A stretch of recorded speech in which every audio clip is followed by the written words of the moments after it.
राजकीय नेत्यांचा वरदस्त असल्याशिवाय हे होऊ शकत नाही असं त्यांनी प्रश्न केला. सगळ्यात आधी आपल्या लोकांना मी धन्यवाद देतो की त्यांच्या पत्रकार परिषदेनंतर तुम्हाला असं वाटलं की माझी प्रतिक्रिया त्याच्यावर घ्यावी आणि तुम्ही आलात म्हणून तुम्हाला मी धन्यवाद देतो. खरं तर मला हे माहीत नाही, शासकीय जागेवर जर कोणी बांधकाम केलं असेल तर त्याच्यावर कारवाई झाली पाहिजे. शासकीय जागा कोणीही खाजगी माणसाने घ्यावी आणि त्याच्यावर बांधकाम करावं या मताचा मी नाही. पण नुसतं मोघम बोलून चालणार नाही. इथे तहसीलदार आहे, प्रांत आहे, कलेक्टर आहे, महसूल खातं आहे, राज्य सरकार आहे. या राज्य सरकारच्या सगळ्याच यंत्रणांना ह्या गोष्टी माहिती असतात, कुठली जागा शासकीय आणि कुठली खाजगी. आता गुगल इमेजमध्येही माहिती पडते. जर 23 एकर जागेवर बांधकाम झालं असेल तर एवढ्या मोठ्या प्रमाणात एकत्र शासकीय जागा आहे का ते याच्या बाबतीतली माहिती, सत्य माहिती आपण खरं तर पिंपळास गावच्या त्या सहकार्यांना, सरपंच, त्या तिथले स्थानिक रहिवासी यांच्याकडनं त्यांनी माहिती घेतली पाहिजे. मीही जर शासकीय जागेवर कोणी बांधकाम केलं असेल तर त्याच्यावर निश्चितपणाने कारवाई झाली पाहिजे ह्या मताचाच मी आहे. आपल्याला कोणाशी पाठीशी घालण्याची कोणाला पाठीशी घालण्याची आवश्यकता नाही. परंतु वारंवार असं सांगितलं जात आहे डायरेक्ट किंवा इनडायरेक्ट, हे तुम्हाला तर समजलं, इनडायरेक्ट जरी घेतलं असेल तरी माझंच नाव घेतलं. माझी खासदार म्हणजे कोण? मीच आहे. मग जर माझ्या नावाने सतत बोंबा मारत बसणार असतील तर हेच चुकीचं आहे. मी तुम्हाला जबाबदारीने सांगतो, माझा आशीर्वाद फक्त त्या प्रोजेक्टला आहे असं नाही. माझा आशीर्वाद प्रत्येक भिवंडीच्या प्रोजेक्टला आहे.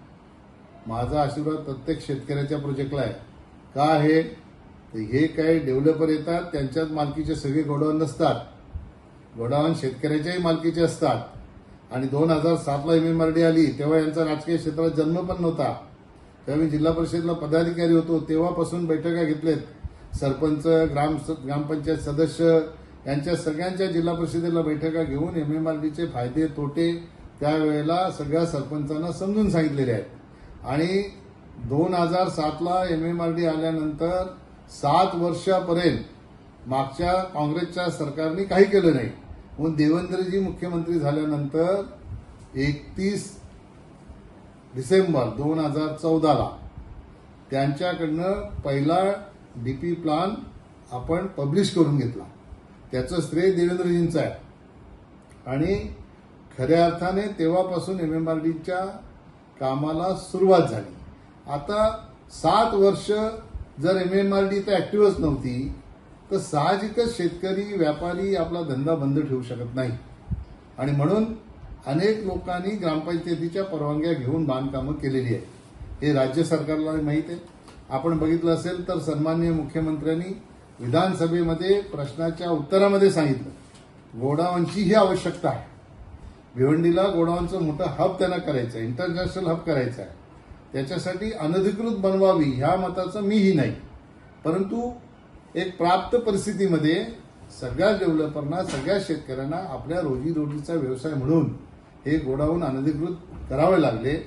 अनेक लोकप्रतिनिधींनी ह्यापूर्वीच्या माझ्या सकट ह्या गोडाऊनला सरकारचं संरक्षण मिळावं, ते अधिकृत व्हावे याच्यासाठी सगळ्यांनीच प्रयत्न केले.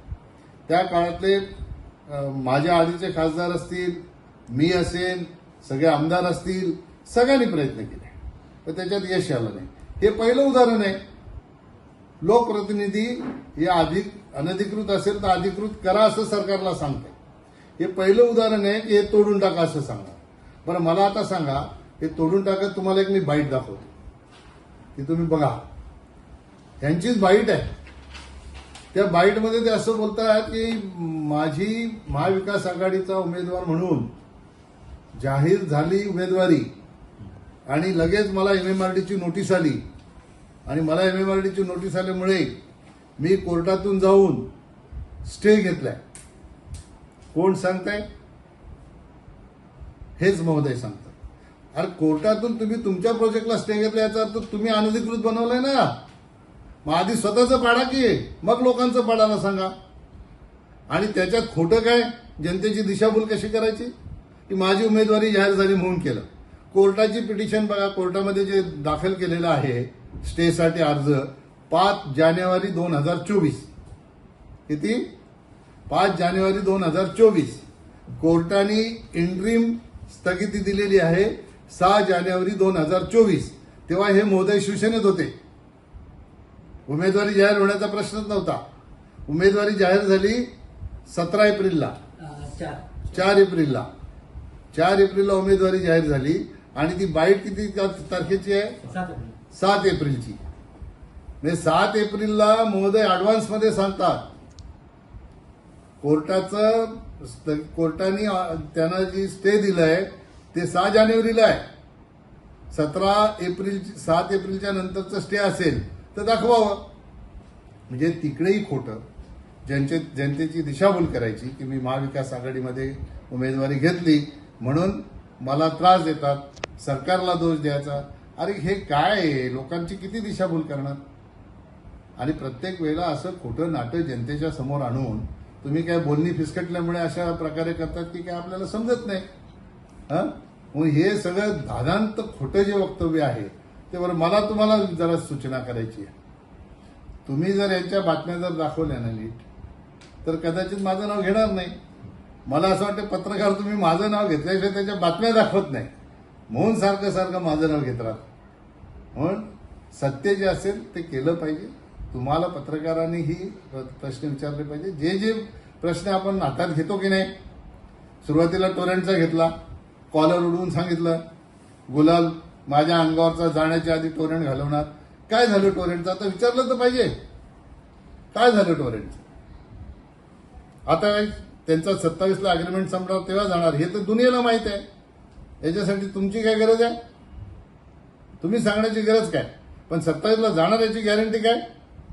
अग्रीमेंट संपेल पण जाणार याची गॅरंटी काय? त्या अनेक लोकांचे असेच विषय हातात घेतले की त्या विषयाचं काय होतं हे तर विचारलं पाहिजे पत्रकार म्हणून. तुम्ही विषय थांबतात का? कशासाठी थांबतात? काय होतं नेमकं?